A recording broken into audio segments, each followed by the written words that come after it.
Hello বন্ধুরা, আসসালামু আলাইকুম। আপনারা সবাই কেমন আছেন? আপনাদের মাঝে আরো একটি নতুন ব্লগ নিয়ে হাজির হলাম।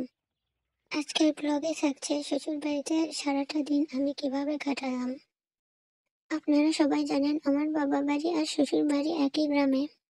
মাহফিলের দিন আমার শ্বশুর বাড়িতেও আত্মীয় আসছিল, কিন্তু আমি বাবার বাড়ি থাকার কারণে শ্বশুর বাড়িতে আসতে পারিনি।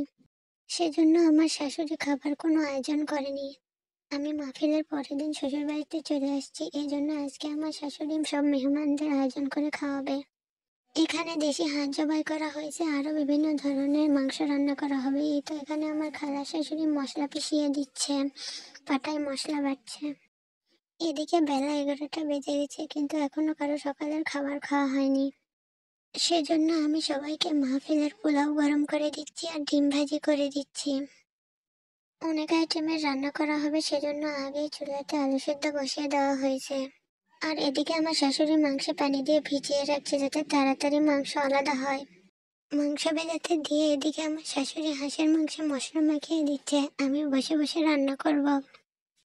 আর এদিকে আমার শাশুড়ি মাছে মশলা মাখিয়ে দিচ্ছে। এক জায়গায় মাছ ভুনা হবে আর বাটা মাছ ভাজা হবে।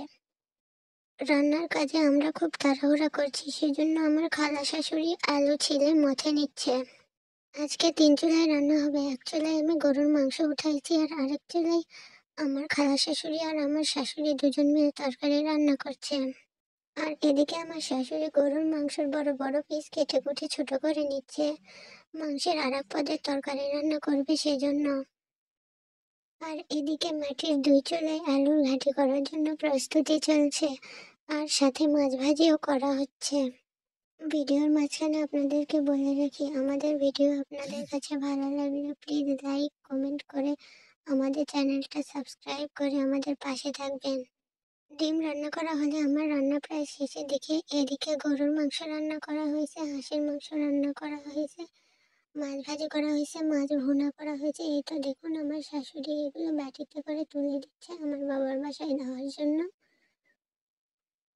এই তো দেখুন, এটা আমার ননদের জামা। কেমন হয়েছে আপনারা জানাবেন। আজকের মতো ভিডিও আর লং করবো না, সবাই ভালো থাকবেন। ধন্যবাদ।